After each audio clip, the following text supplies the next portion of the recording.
স্বরূপ বিশ্বাস তিনি গ্রেফতার হয়েছেন, একাধিক অভিযোগে গ্রেফতার করা হয়েছে তাকে নিউ আলিপুর থানায়। তার বিরুদ্ধে অভিযোগ দায়ের হয় আর সেই অভিযোগের ভিত্তিতেই স্বরূপ বিশ্বাসকে গ্রেফতার করা হলো।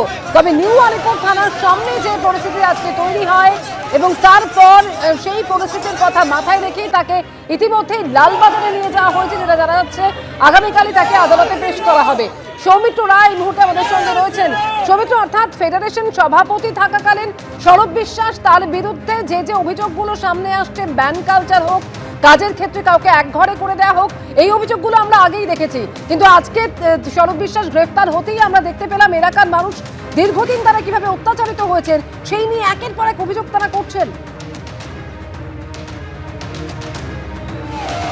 একদমই তাই। দেখো, ফেডারেশনে যেমন একাধিক ভুরি অভিযোগ ছিল স্বরূপ বিশ্বাসের বিরুদ্ধে, তার পাশাপাশি আজকে আমরা দেখলাম যে এলাকার যারা মানুষজন, নিউ আলিপুরের যারা সাধারণ বাসিন্দা, তারা এই স্বরূপ বিশ্বাসের ভয়ে একেবারে তাদের প্রাণ ওষ্ঠাগত হয়ে যেত। কারণ স্বরূপ বিশ্বাস তাদেরকে বিভিন্নভাবে ভয় দেখাতো, তোলার টাকা তুলতো এবং তাদের যেটা পরিবারের লোকজনদের মারধর করতো।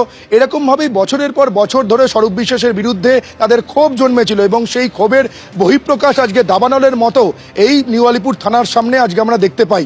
এবং স্বরূপ বিশ্বাসের বিরুদ্ধে আজকে যেটা অভিযোগ কমপ্লেন হয় সেটা হচ্ছে যে এক মহিলার সঙ্গে অশালীন আচরণ, তোলাবাজির অভিযোগ আজকে এই নিউ আলিপুর থানায় অভিযোগ দায়ের হয়। তারপরেই নিউ আলিপুর থানা পুলিশ আধিকারিকরা ঘটনা তদন্তে নেবে যথেষ্ট তথ্য প্রমাণ পেয়ে স্বরূপ বিশ্বাসকে গ্রেফতার করে। স্বরূপ বিশ্বাসকে গ্রেফতার করার পরে আমরা দেখেছি যে নিউ আলিপুর থানার সামনে সাধারণ মানুষজন থেকে শুরু করে এলাকার বাসিন্দারা ভিড় জমাতে শুরু করেন, তারা ক্ষোভ উগরে দেন স্বরূপ বিশ্বাসের বিরুদ্ধে। এবং যেটা এই মুহূর্তে খবর পাওয়া যাচ্ছে, তোমাকে জানিয়ে রাখি পুলিশ সূত্র মারফত, যে মুহূর্তে স্বরূপ বিশ্বাসকে এই নিউ আলিপুর থানা থেকে বার করা হচ্ছিল মেডিকেল করানোর সময়, সেই সময় এলাকার মানুষজন একেবারে ক্ষোভ উগরে দেন। সেই মুহূর্তে এই নিউ আলিপুর থানার সামনে একেবারে ধুন্ধুমার পরিস্থিতি তৈরি হয়। চোর চোর স্লোগান তারা স্বরূপ বিশ্বাসের উদ্দেশ্যে করতে থাকে।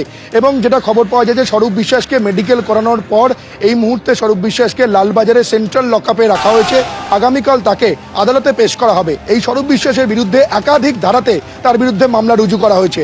যেমন শ্লীলতাহানি ধারা যেমন দেওয়া হয়েছে, তার পাশাপাশি ভয় দেখানো, অস্ত্র আইনের ধারা, একাধিক ধারাতে তার বিরুদ্ধে মামলা রুজু করা হয়েছে।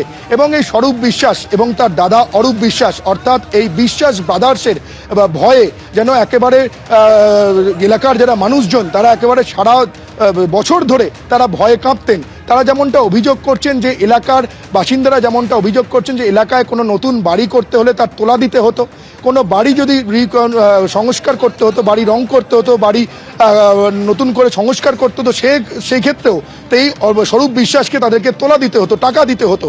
এবং এক একটা পরিবার এই থানার সামনে এসে যেমনটা অভিযোগ করেছেন যে তাদের পরিবারের লোকজনদের মারধর পর্যন্ত করা হয়েছে। এবং মারধর করার পর যখন তারা নিউ আলিপুর থানায় অভিযোগ জানাতে আসতেন, সেই সময় এই স্বরূপ বিশ্বাসের বিরুদ্ধে কিন্তু কোনো কমপ্লেন নেওয়া হতো না। ফলে এই সমস্ত যে ক্ষোভ, রাগ, পুঞ্জীভূত রাগ এই বছরের পর বছর ধরে জমেছিল, তারই আজকে বহিঃপ্রকাশ হয়েছে এই নিউ আলিপুর থানার বাইরে। কিছুক্ষণ আগে পর্যন্ত আমরা দেখেছি যে এই নিউ আলিপুর থানার বাইরে প্রচুর মানুষের ভিড় এবং তারা প্রত্যেকে তাদের যে তারা সময় বিভিন্ন যে সমস্যা ফেস করেছেন সেই যে ক্ষোভগুলো, সেই রাগগুলো তারা আজকে উগরে দিচ্ছিলেন। এবং আমরা দেখতে পেয়েছি যে মুহূর্তে স্বরূপ বিশ্বাসকে এই যে নিউ আলিপুর যে থানা তোমাকে দেখাচ্ছে আমার ক্যামেরাপারসন প্রতীক রায়, তুমি দেখো এই থানার মধ্যে থেকে গাড়ি করে যখন বার করে নিয়ে যাওয়া হচ্ছিল, সেই মুহূর্তে আমরা দেখতে পাই যে এই থানার বাইরে একেবারে ধুন্ধুমার পরিস্থিতি তৈরি হয়। প্রচুর মানুষ এখানে যারা জড়ো হয়েছিলেন তারা স্বরূপ বিশ্বাসের বিরুদ্ধে চোর চোর স্লোগান তুলতে থাকেন। এবং যে পুলিশের গাড়িতে করে তাকে বার করা হচ্ছিল, সেই পুলিশের গাড়ি লক্ষ্য করে জলের বোতল পর্যন্ত ছড়া হয় আমরা দেখতে পাই। এবং তারপর পরিস্থিতি এতটাই চরমে পৌঁছয় এবং এতটাই উত্তেজনা ছড়ায় যে এই যে নিউ আলিপুর থানা একেবারে কেন্দ্রীয় বাহিনীর জওয়ানদের দিয়ে পুরো ঘিরে ফেলা হয় এবং পরিস্থিতি নিয়ন্ত্রণে আনতে কেন্দ্রীয় বাহিনীর জওয়ানদের লাঠিচার্জ পর্যন্ত করা হয়। এবং আমরা এখানে দেখতে পাই যে একজন যুবক তিনি এক ট্রে ডিম নিয়ে তিনি এখানে এসেছিলেন। তিনি যেমনটা দাবি করেছেন যে স্বরূপ বিশ্বাসের জন্য তিনি এই এক ট্রে ডিম তিনি উপহার দেবেন বলে তিনি নিয়ে এসেছিলেন। ফলে এই যে স্বরূপ বিশ্বাস তিনি ফেডারেশনের সভাপতি থাকাকালীন ক্ষমতা বলে একের পর এক যে অনৈতিক কাজ, দাদাগিরি, ব্যান কালচার শুরু করেছিলেন টালিগঞ্জের স্টুডিও পাড়াতে, তার পাশাপাশি এলাকাতেও তার একই রকম দাদাগিরি চলতো। তার ক্ষমতার অপব্যবহার করে তিনি প্রভাব খাটিয়ে বিভিন্ন মানুষের ওপরে অত্যাচার চালাতেন। যেটা এলাকার বাসিন্দারা যেমনটা অভিযোগ করছেন যে বিভিন্ন কারণে তাদের কাছ থেকে তোলা চাওয়া হতো। যদি কেউ তাদের নিউ আলিপুর এলাকায় কেউ যদি নতুন দোকান তৈরি করতে হতো, সেই নতুন দোকান তৈরি করার সময় তাকে স্বরূপ বিশ্বাসকে তোলা দিতে হতো, টাকা চাওয়া হতো। যদি সেই তোলা না দিতে অস্বীকার করলে তাকে কিন্তু বিভিন্ন রকমভাবে ভয় দেখানো হতো, হুমকি দেওয়া হতো। তোলাবাজি থেকে হুমকি এবং এরকমই একাধিক অভিযোগ রয়েছে এলাকার মানুষের মধ্যে। আর স্বরূপ বিশ্বাস গ্রেফতার হতেই আজকে তা একেবারে সামনে চলে এলো।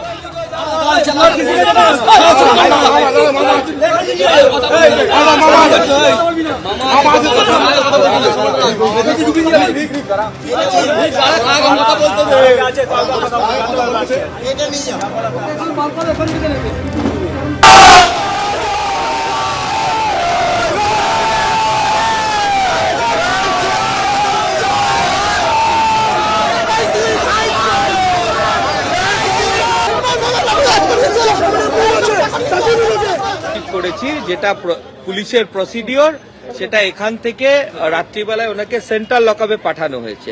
দেখুন, একটা কথা তো এখানে মানতে হবে, আমাদের যে দলীয় কর্মীরা রয়েছেন তাদের দীর্ঘদিনের পুঞ্জীকৃত একটা ক্ষোভ রয়েছে।